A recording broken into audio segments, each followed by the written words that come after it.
আসসালামু আলাইকুম আমার প্রিয় ভাই ও বোনেরা। আশা করি আল্লাহর রহমতে সকলেই ভালো আছেন। আজ আমি সূরা কাহফ নিয়ে আলোচনা করব। সূরা কাহফে 4টি ঘটনা, 4টি বক্তব্য ও 4টি উপদেশ রয়েছে। পবিত্র কোরআনের 18তম সূরা আল কাহফ। কাহফ মানে গুহা। এই সূরার আয়াত সংখ্যা 110। জুমাবারে সূরা আল কাহফ পড়তে বলা হয়েছে।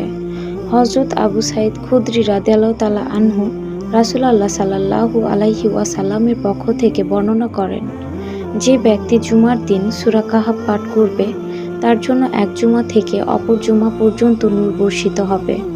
সূরা কাহফের 4টি ঘটনা, 4টি বক্তব্য ও 4টি উপদেশ রয়েছে।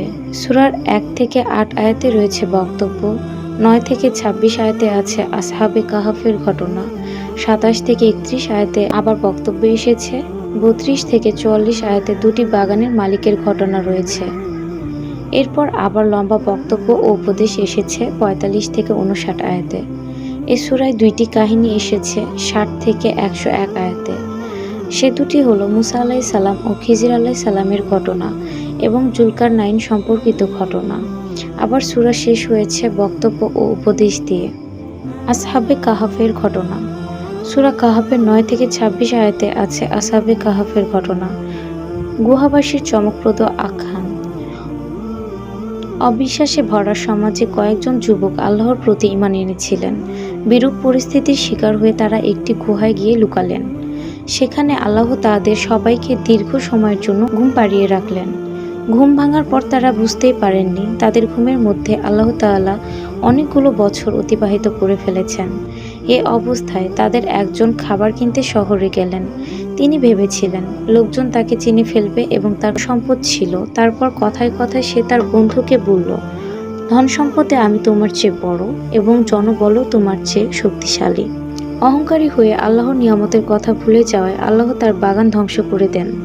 ঘটনাটি তাদের জন্য যারা নিজেদের অহংকার বোধে আল্লাহর নিয়ামতের কথা ভুলে যায়। তারা ভুলে যায় যে আল্লাহ চাইলে মুহূর্তে তাদের কাছ থেকে সবকিছু কেড়ে নিতে পারেন। হযরত মুসা আলাইহিস সালাম ও খিজির আলাইহিস সালামের ঘটনা। হযরত মুসা আলাইহিস সালাম ও খিজির আলাইহিস সালাম এর সঙ্গে সফর করার সময় 3টি ঘটনা সংঘটিত হয়। প্রথম ঘটনাটি, খিজির আলাইহিস সালাম একটি নৌকা ছিদ্র করে ফেলেন, অথচ নৌকার মালিক বিনা ভাড়ায় তাকে নৌকায় উঠিয়েছিলেন। দ্বিতীয় ঘটনায় তিনি একটি নিষ্পাপ শিশুকে হত্যা করেন। তৃতীয় ঘটনায় তিনি একটি দেওয়াল উঠিয়ে দেন। ঘটনা 3টি দেখে হযরত মুসা আলাইহিস সালাম চুপ থাকতে পারলেন না। তখন খিজির আলাইহিস সালাম ঘটনাগুলোর তাৎপর্যপূর্ণ ব্যাখ্যা দেন। হযরত মুসা আলাইহিস সালাম বুঝতে পারলেন আল্লাহ কিভাবে কাউকে কাউকে অন্তর্দৃষ্টি দেন, যাতে তারা সুদূর প্রসারী অর্থে এমন কাজ করতে পারেন যাকে আপাত দৃষ্টিতে বোধগম্য বলে মনে হয় না। সব জ্ঞানের অধিকারী কেবলই আল্লাহ, তাই জ্ঞান নিয়ে অহংকার করা অনুচিত। পবিত্র কোরআনে বলা হয়েছে, আর এ দেওয়ালটি ছিল শহরের 2 এতিমের, তার নিচে ছিল গুপ্তধন, আর ওদের পিতা ছিল এক সৎকর্মপরায়ণ লোক। সেজন্য তোমার প্রতিপালক ইচ্ছা করলেন যে ওরা যেন সাবালক হয় ও তারপর ওরা ওদের ধন উদ্ধার করে। আমি নিজ থেকে কিছু করিনি। তুমি যে বিষয়ে ধৈর্য রাখতে পারোনি, এটাই তার ব্যাখ্যা। জুলকারনাইনের ঘটনা। জুলকারনাইন ছিলেন ন্যায়পরায়ণ ও সৎ বাদশাহ। তিনি পশ্চিম থেকে পূর্ব পর্যন্ত সফর করেছিলেন। 2 পর্বতের মাঝখানে তিনি এক জনগোষ্ঠীকে খুঁজে পান। তারা তার কাছে ইয়াজুজ ও মাজুজের হাত থেকে রক্ষা পেতে একটি দেওয়াল নির্মাণের আবেদন জানালো। জুলকারনাইন কাজটি করে দিতে সম্মত হলেন। তিনি তার কাজ নিয়ে গর্ব দেখাননি। দেওয়াল তৈরির পর তার দেওয়া ভাষণ পবিত্র কোরআনে বর্ণনা করা হয়েছে। এ আমার প্রতিপালকের অনুগ্রহ।